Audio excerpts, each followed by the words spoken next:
പൃഥ്വിരാജിന്റെ വലിയ വിജയമായി മാറിയിട്ടുള്ള ജനഗണമന എന്ന സിനിമയ്ക്ക് ശേഷം ഡിജോ ജോസ് ആന്റണി ഏറ്റവും പുതുതായി സംവിധാനം ചെയ്ത സിനിമയാണ് മലയാളി ഫ്രം ഇന്ത്യ.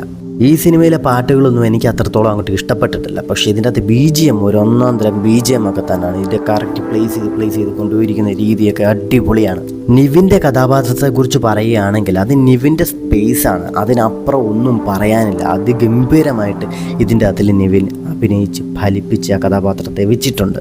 മഞ്ജു പിള്ളയുടെ അഭിനയം അത് ഗംഭീരം തന്നെയാണ്. അവരുടെ ആ ഒരു കഥാപാത്രത്തിൻ്റെ ആശങ്കകളും അതുപോലെ ദേഷ്യപ്പെടലുകളും ഒക്കെ നമുക്ക് ഒരുപാട് കണക്ട് ചെയ്യാൻ നമുക്ക് സാധിക്കും. അതുപോലെ ഗംഭീരമായിട്ട് അവർ ആ കഥാപാത്രത്തെ അവതരിപ്പിച്ച് നമുക്ക് മുന്നിലേക്ക് വെച്ചിട്ടുണ്ട്.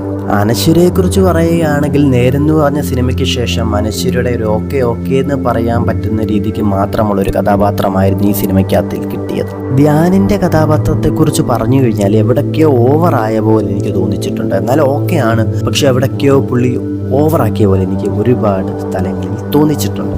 സലീം കുമാറിനെ കുറിച്ച് പിന്നെ ഒന്നും പറയാനില്ല. പുള്ളിയുടെ അഭിനയത്തെപ്പറ്റി നമുക്കറിയാവുന്ന കാര്യമാണ്. പുള്ളി ഗംഭീരമായിട്ട് തന്നെ ഈ സിനിമയ്ക്ക് അതിലും പുള്ളി ഏറ്റ കഥാപാത്രത്തെ പുള്ളി അവതരിപ്പിച്ച് ഫലിപ്പിച്ച് വെച്ചിട്ടുണ്ട്. ഈ സിനിമയിലെ ഹ്യൂമറും കാര്യങ്ങളൊക്കെ ഒരു 50% ഓക്കെയാണ്, അത്ര എനിക്ക് പറയാൻ കഴിയത്തുള്ളൂ. പിന്നെ ഇതിൻ്റെ അകത്തിലെ ആ ഫൈറ്റ് രംഗങ്ങളായാലും ഇതിൻ്റെ അകത്തിലെ ആ കൊണ്ടുവന്ന സീരിയസ് ആയിട്ടുള്ള കാര്യങ്ങളിലേക്ക് കൊണ്ടുവന്ന രീതിയാണെങ്കിൽ നമുക്ക് ഓക്കെ എന്ന് പറയാൻ പറ്റുന്ന രീതിയൊക്കെ തന്നെയാണ്. മതത്തെയും രാഷ്ട്രീയത്തെയും എടുത്തു വെച്ചിട്ടുള്ള രീതി അത് ഗംഭീരമായിട്ടുണ്ട്. ഈ സിനിമ കാണുമ്പോൾ നമ്മൾ വളരെയധികം ശ്രദ്ധിച്ച് കാണേണ്ട ചില കാര്യങ്ങളുണ്ട്.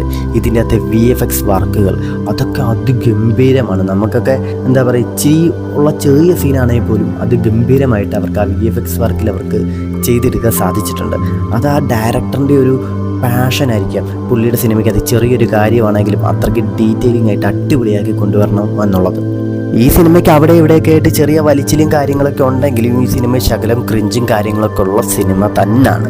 എന്നിരുന്നാലും ഈ സിനിമയുടെ എൻഡ് ഒരു ഒന്നാം തരം എൻഡാണ്. അതെനിക്ക് ഒരുപാട് ഇഷ്ടമായിട്ടുണ്ട്. അതെന്തായാലും നിങ്ങൾ കാണാനായിട്ട് സിനിമ തിയേറ്ററിൽ തന്നെ പോയി ഒന്ന് കാണാൻ ശ്രമിക്കുക. അതിൽ ഈ വീഡിയോ നിങ്ങൾക്ക് ഇഷ്ടപ്പെടുവാണെങ്കിൽ നിങ്ങൾ ലൈക്ക് ചെയ്യാനും കമൻറ്റ് ചെയ്യാനും ഷെയർ ചെയ്യാനും മറക്കരുത്. ചാനൽ ഇതുവരെ സബ്സ്ക്രൈബ് ചെയ്യാത്തിട്ടുണ്ടെങ്കിൽ സബ്സ്ക്രൈബ് ചെയ്യുക. തൊട്ടടുത്ത് കാണുന്ന ബെല്ലൈക്കൺ തന്നെ ഞാൻ ചെയ്യുന്ന ഓരോ വീഡിയോ നോട്ടിഫിക്കേഷൻ നിങ്ങൾക്ക് ലഭിക്കാനുണ്ട്. അപ്പോൾ അടുത്ത വീഡിയോ കാണുമ്പോഴേക്കും ബൈ.